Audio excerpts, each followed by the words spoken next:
গ্রামের বাড়িতে আসলে অনেক ভালো লাগে। কারণ সারা বছর যদি একটা জেলখানা মানে গার্মেন্টস হলো জেলখানা, জেলখানার ভিতরে যদি আপনারা থাকেন তাহলে কিরকম লাগে? সকাল ৮টায় ঢোকেন, রাত ১২টায় বাড়ান, ৮টায় বাড়ান। তো এরকম ভাবে গার্মেন্টসে যারা চাকরি করে তারা হলো এরকম। তো আইসি মনে হয় বন্দি, মানে উড়ন্ত পাখির মতো, মানে বন্দি জেলখানার থেকে আর পাইছি, ছাড়া পাইছি। তো উড়ন্ত পাখির মতো চলতেছি। দেখেন আশেপাশে জমি, মানে এগুলা জমি।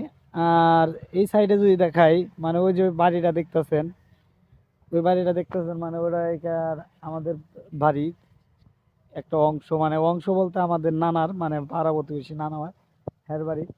আর ওই সাইডে একটা বাড়ি দেখতেছেন, মানে ওই রাস্তা দেখতেছেন, ওই রাস্তার ওপারে আমার যে ভাই। তো মানে বন্দি জেলখানার ভিতর থেকে এসে এমন উড়ন্ত পাখি যেরকম, মানে খাঁচার থেকে উড়ন্ত পাখি যেরকম উড়ে, তো এরকম ভাবে উঠতেছে, মানে ভালোই লাগতেছে। গ্রামে আইছি, দেখেন কত সুন্দর আবহাওয়া, মানে হালকা কুয়াশা, মানে অনেক সুন্দর লাগতেছে।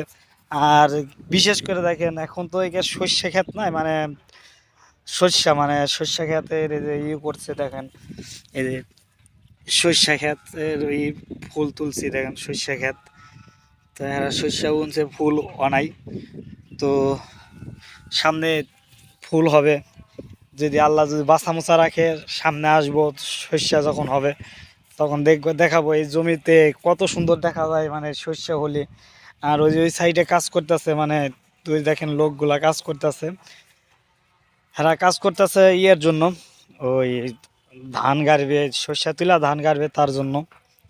তো তারা কাজ করতেছে ওই জায়গায়, ধানের বীজ ফালাবে। তো ভালোই, মানে গ্রামে আসলে আর ভালোই লাগে। আর ওটা হলো ব্রিজ, মানে আমার বাইরের থেকে ২ মিনিট হাইটা যেতে লাগে, ওই যে ব্রিজ দেখা যাচ্ছে, ওই যে বট গাছ, বড় বট গাছ, ওরা এটা ব্রিজ। আর ওই রাস্তার ওপার, মানে রাস্তার ওপার হলো আমাদের বাড়ি। তো এই দিকে মনে হলেন ই করছি। আর আমাদের এই জায়গায় অনেক সুন্দর একটা মানে এটা নদী, নদী এলাকায় ভিতরে এই আসছিল, ইসামতি নদীর শাখা এটা। এটা মনে হলেন ইসামতি নদীর শাখা, কিন্তু এই জায়গায় বছরে ৩-৪টা আবাদ হয়, পানি আসে না।